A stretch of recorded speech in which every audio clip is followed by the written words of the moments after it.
The British band was a mixed-nation group of Native Americans commanded by the Sauk leader Black Hawk, which fought against Illinois and Michigan Territory militias during the 1832 Black Hawk War. The band was composed of about 1,500 men, women, and children from the Sauk, Meskwaki, Fox, Kickapoo, Potawatomi, Ho-Chunk, and Ottawa nations. About 500 of that number were warriors. Black Hawk had an alliance with the British that dated from the War of 1812, giving them the colloquial name. The band crossed the Mississippi River from Iowa into Illinois in an attempt to reclaim the homeland and in violation of several treaties. Subsequently, both the Illinois and Michigan Territory militia were called up and the Black Hawk War ensued. The British band was victorious at the Battle of Stillman's Run, and the military engagements that followed were insignificant until the final two encounters, the Wisconsin Heights and the Bad Axe River. Band members who survived the war were either imprisoned or returned home. All the prisoners taken following the conflict were released by Winfield Scott at the end of August 1832, except Black Hawk, who was taken east. In 1833, he dictated his autobiography, the first Native American autobiography published in the United States. Background: Sauk warrior Black Hawk, the leader of a band of Sauks near Rock Island at Sauk, was always in opposition to ceding Native American lands to white settlers and their governments. Black Hawk supported the invalidity of the Treaty of St. Louis of both the Sauk and Fox nations negotiated with the then Indiana Territory Governor William Henry Harrison. The treaty ceded territory, including Black Hawk's birthplace Sauk, to the United States.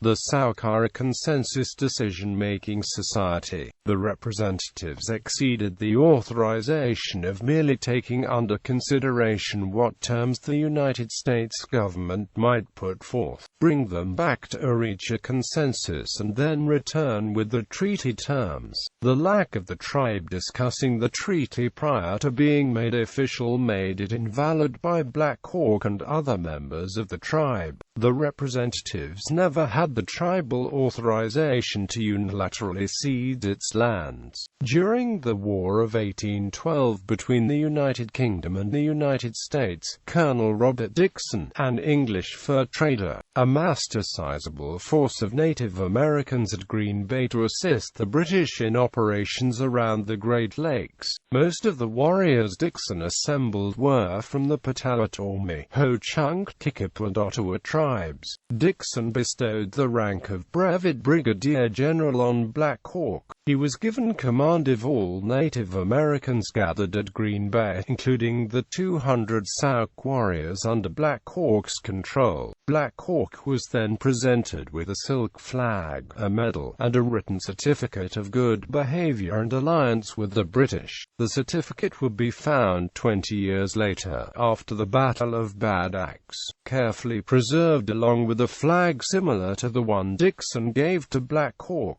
During the 1812 war, Black Hawk and his warriors fought in several engagements with Henry Proctor on the borders of Lake Erie. He returned home to Sauk to find his rival Keokuk had become the tribe's war chief. After the war ended, Black Hawk signed a peace treaty in May 1816 that reaffirmed the Treaty of 1804, a provision Black Hawk later protested ignorance of.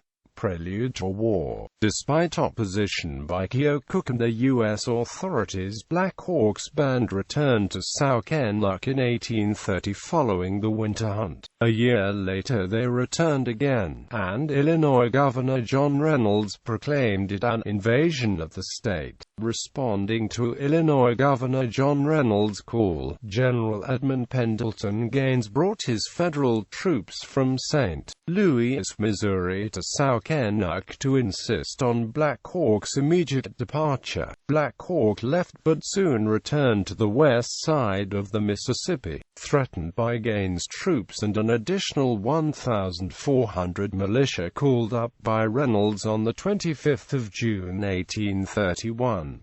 On the 30th of June, Black Hawk and the chiefs of the British band were forced to sign a surrender agreement in which they promised to remain west of the Mississippi. At the end of 1831, stories spread throughout the settlements of the upper Mississippi River Valley that the British planned to aid Black Hawk in the event of a war with the white settlers. According to U.S. Indian agent Felix Street, Vrain, a known ne'er-do-well named Billy Caldwell had delivered a message to the Sauk which reported the alleged British intentions. The New Galenian of Galena reported that Black Hawk's band would receive aid and ammunition from the British, and the tale was widely believed. The militia commander at Fort Armstrong, Major John Bliss, informed General Henry Atkinson of the rumor, and said a follower of Keokuk had reported to him that Black Hawk and Neopopé were holding talks with bands of Potawatomi, Kickapoo, and Ho-Chunk. The talks mentioned the promises of the British, as well as word that the French Canadians intended to assist them. These events, combined with Black Hawk's 1812 alliance with the British, and occasional visits to Canada, attributed to his 1832 band becoming known by the moniker British Band. The term British Band was used frequently by American, Sauk, and Fox observers alike and served to distinguish Black Hawk's group from the rest of the tribes.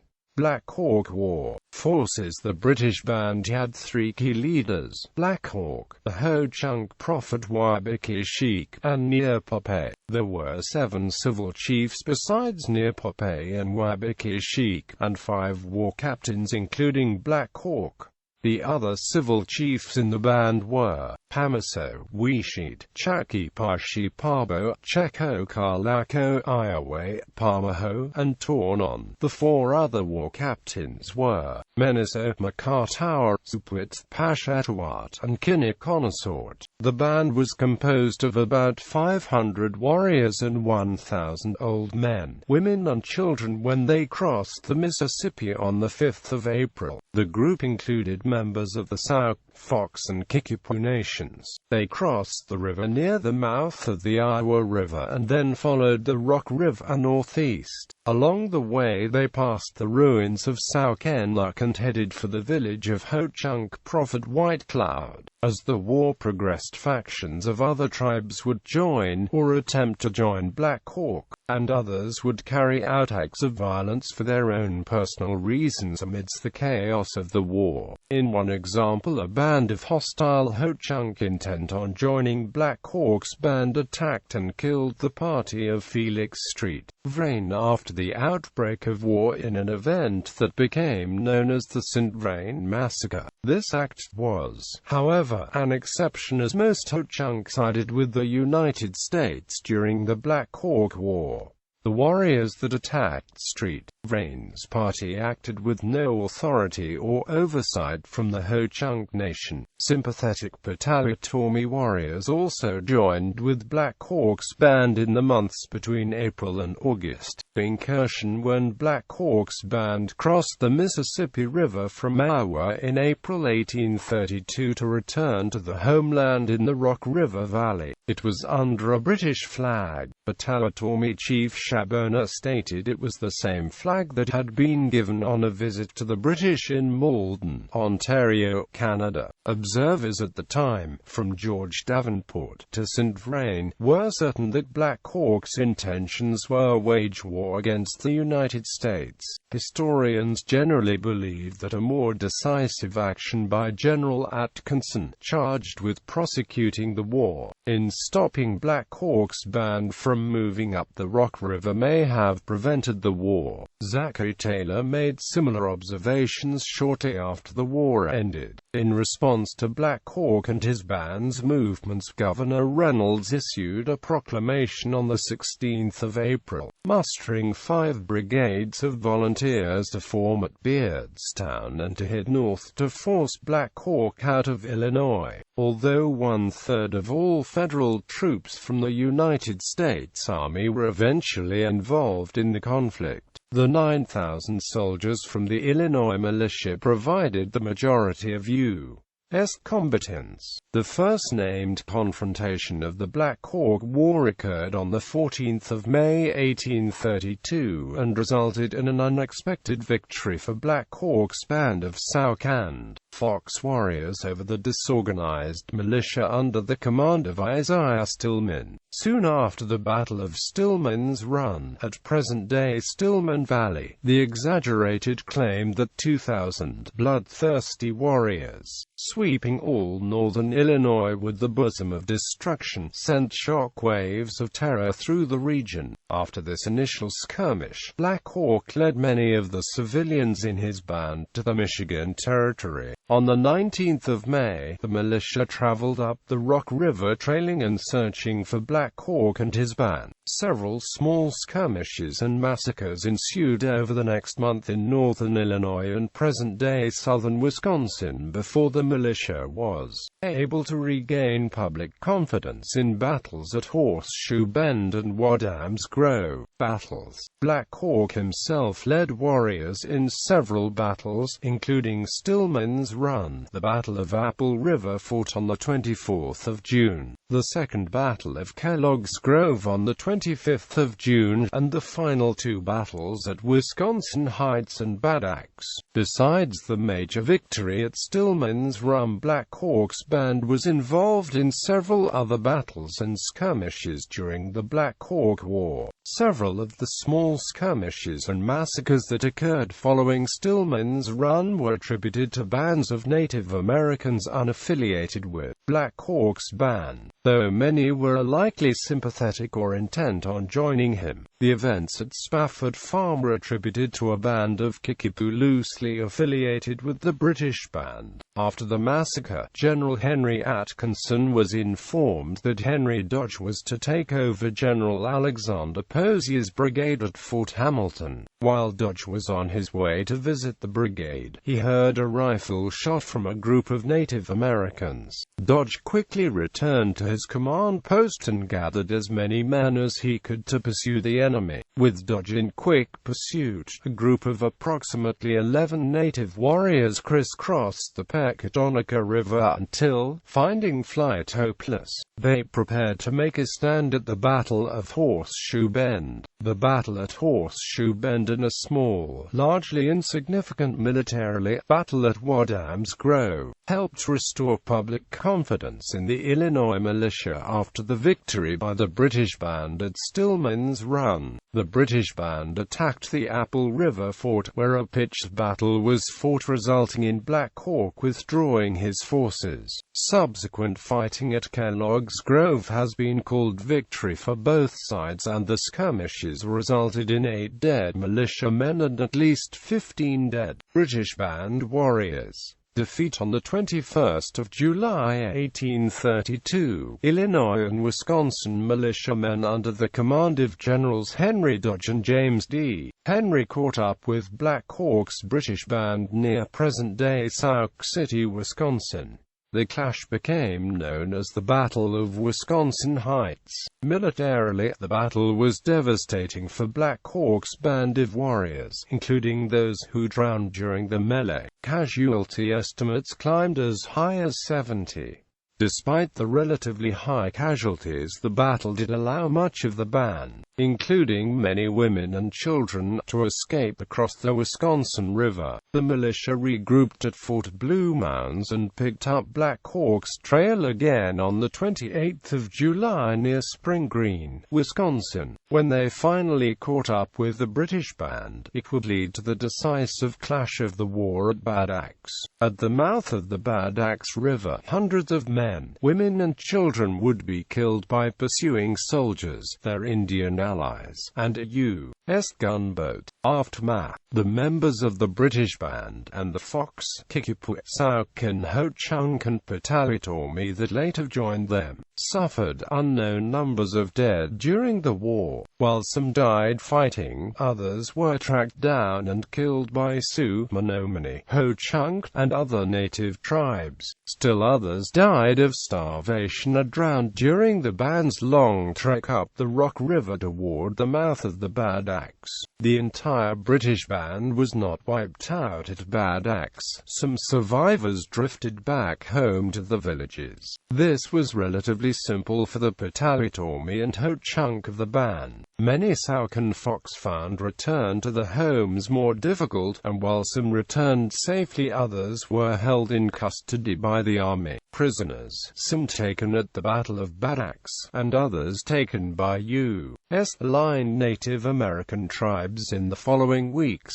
were taken to Fort Armstrong. About 120 prisoners, men, women, and children, waited until the end of August to be released by General Winfield Scott, with most of the British band dead and the rest captured or disbanded. The defeated Black Hawk was held in captivity at Jefferson Barracks with Near Pope, White Cloud, and 8 other leaders of the British band. After 8 months, in April 1833, they were taken east as ordered by then U.S. President Andrew Jackson. The men traveled by steamboat, carriage, and railroad, and met with large crowds wherever they went. Once in Washington, D.C., they met with Jackson and Secretary of War Lewis Cass, though the final destination was prison at Fortress Monroe in Virginia. They stayed only a few weeks at the prison, during which they mostly posed for multiple portraits by different artists. On the 5th of June 1833, the men were sent west by steamboat on a circuitous route that took them through many large cities. Again, the men were a spectacle everywhere they went, and met with huge crowds of people in cities such as New York, Baltimore, and Philadelphia. Reaction in the West, however, was much different. For instance, in Detroit, a crowd burned and hanged effigies of the prisoners. Near the end of his captivity in 1833, Black Hawk told his life story to a government interpreter, which was edited by a local reporter and became the first Native American autobiography published in the United States. The autobiography of Meskwaki, Kiak, or Black Hawk, embracing the traditions of his nation, various wars in which he has been engaged, and his account of the cause and general history of the Black Hawk War of 1832, his surrender, and travels through the United States. Also life, death, and burial of the old chief, together with the history of the Black Hawk War, was published in 1882 in Newport, Illinois, as interpreted by Antoine Leclerc and edited by J.B. Patterson.